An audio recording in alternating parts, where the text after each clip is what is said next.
Audacy check-in with Disturbed, David, Dan. Thank you, for coming on here and giving me a few minutes of your time. Absolutely. I just heard the new tune. Hey, you guys came out of the gate with banger. I mean, an absolute banger. Like within the first 30 seconds, I was like, here we go. People are going to love this. Are you kidding me? I mean, you guys came out swinging. Yeah. Thank you. It's a really good tune. Very, very happy. As a fan, I'm very, very happy. I know they're going to be happy. So I could see it as the opening song of your tour or whatever when you guys begin all that. And killer, just killer. That may be a very strong suggestion, I think. That's not a terrible idea when the time comes. It's going to be a daunting song to start the set off. Oh, my God. Yeah. I mean, it's swinging right out of the gate. Thank you. It's got quite a strong message. We live in rather turbulent times, don't we? Yeah, everybody's pissed off right now. I don't care who you are. This country's in a bad mood, man. Yeah, I think it's reflected in a lot of our colleagues' bodies of work and our body of work currently. We had 2 years of going down the rabbit hole of being, cooped up and pent up, and we're pissed off, and it's time. Yeah, I was talking to Dave Mustaine way before COVID, and he said, rock's going to come back because rock always comes strong through really turbulent, difficult times, and in the last 6 months to a year of coming out of Rona and all the music, like you said, all your colleagues' music coming out too. It's like, it's a very strong time for our genre because we come out the best, right? It comes swinging the hardest. Passionate timing inspires passionate art. Yeah. And unafraid of the truth, whatever our truth is. That's that wonderful, fantastic pill that nobody seems to want to swallow, do they? No, it's because it's really big, dude. It's big. And it chokes you, right, Dan? I mean, come on. Right. It's insane. Dan, you have a birthday coming up. I do. Happy birthday. I'm not going to be able, you're a Leo. Yeah. You believe in that? Nah, I don't know. I have some astrology stuff in my arm, and I have my Leo tattoo, but I'm not a big astrology guy, but whatever it is. Because David, you're Pisces, right? Are you into that? Look, I tend to like the water, as the water sign indicates. But I've had my love-hate relationship with the water, so who knows? I don't know. I never tend to lend too much to it, but I find it entertaining. It's entertaining. I'm an Aquarius. I get along with everybody except for Taurus. So thank God you guys aren't Tauruses. Who is inspiring your music today outside of politics and COVID and all the anger and craziness of the last couple of years?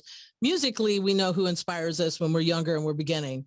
But now you guys are seasoned veterans. Obviously you inspire. Who inspires you now? Yeah, our colleagues have been putting out some amazing work of late. I love the last Papa Roach record. I like the new Shinedown record. I love the last Volbeat record.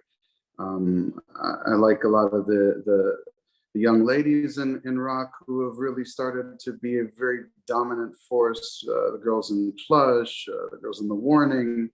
The last Korn record was fantastic. The most recent Five Finger record was fantastic. There have been a lot of people who were very honored to be able to call our friends that have been putting out some really inspiring pieces of work.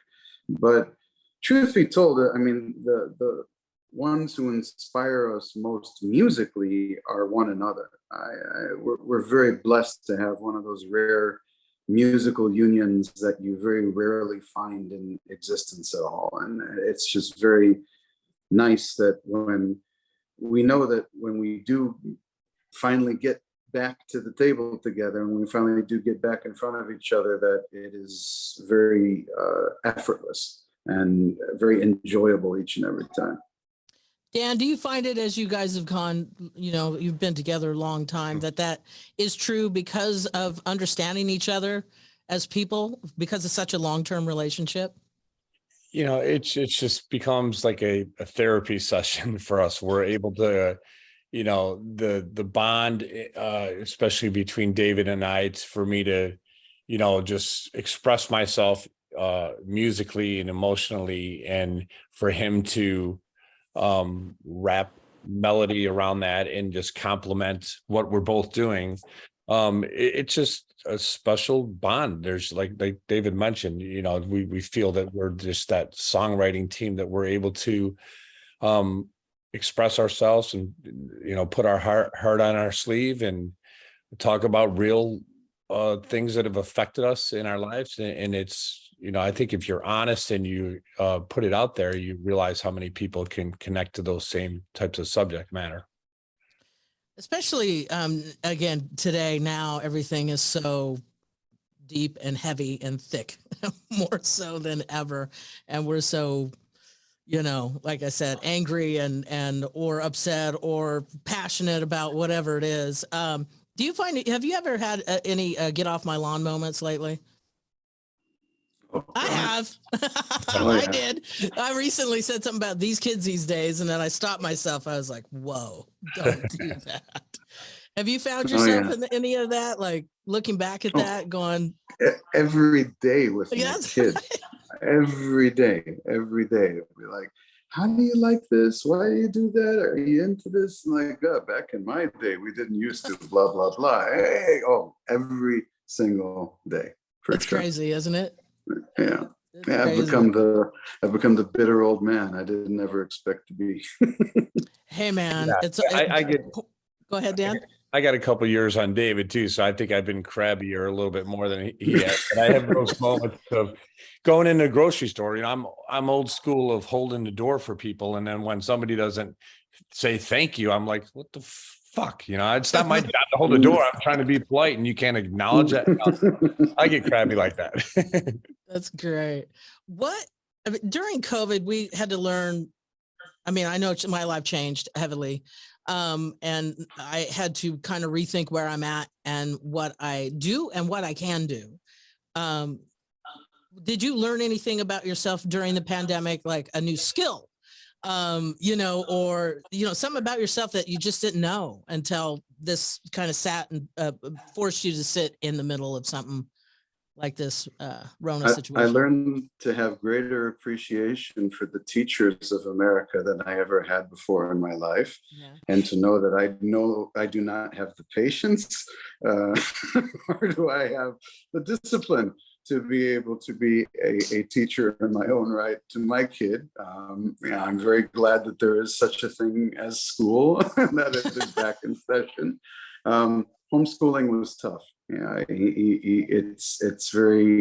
it's one thing to be able to passively teach someone, and then it's another thing when it's your own child and you're so vested and there's so much a part of you. It's hard to separate the emotion from the raw figures, numbers, and words.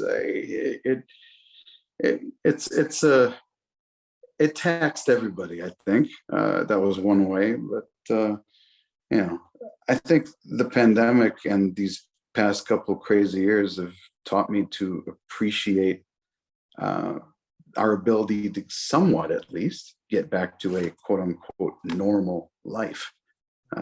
When everything that you're used to gets suddenly taken away from you, you don't have a say in the matter and you have no choice. It's quite the emotional bomb that gets set off. I'm sure it messed with a lot of people. I know it messed with me too. Dan, did you pick up any new skills? You learn anything? I think I've learned that everybody on social media is an expert at everything. Expert doctors and expert, I mean, they're the judge, jury, and executioner of everything in the world. Sometimes it's comical and sometimes it's frustrating, and unfortunately even good friends, when you're at odds or a lot of opinions flying around out there, you just start to pick a few that you maybe don't like as much more of that. You know, you just got to put that to the side, or try the best not to get too involved in that. But other than that, you know, I discovered that you know, how much I miss playing the stage during this whole pandemic break. It was lonely being home and not and having this taken away from us for a couple of years. Like that was you know, to be like many people, obviously the whole planet, just to be thrusted into this pandemic, into this world of having your life basically stripped away from you for a bit. And you know, I wasn't ready for that. You know, as we all thought it was going to be a 2-week flatten the curve thing, and it turns into a couple of years. It was,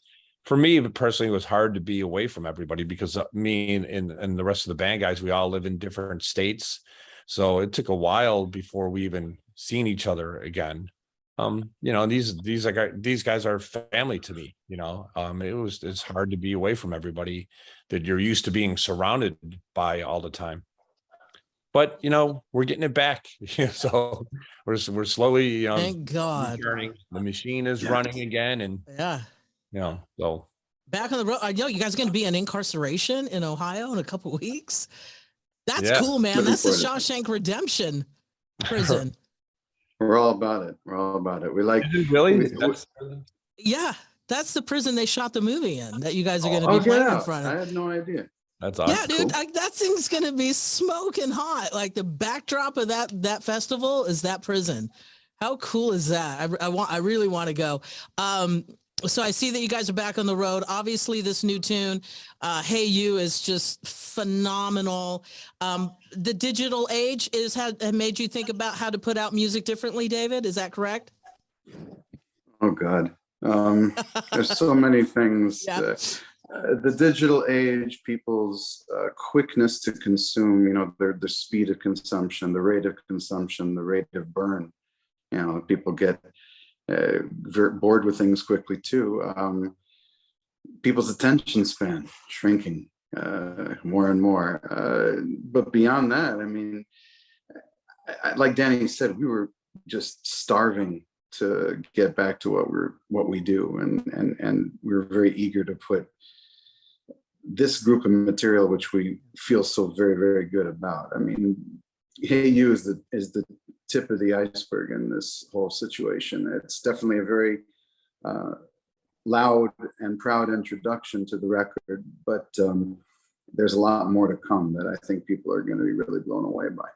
That's wonderful. We're looking forward to it, David. Dan, if "Hey You" is any indication of anything coming from you guys, this is going to be quite the treat and a wonderful journey to hop on. So thank you guys so much for coming in for the check-in.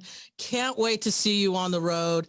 Can't wait to hear everything that follows "Hey You." But really, I can't wait for the whole the fans and the rock community to hear what you guys got coming with this "Hey You" record. It's You and us both. out of control. It's wonderful. Thank you guys so much. Look forward to seeing you. Have a good one. All right, Thank you too. you. Take Thanks. care.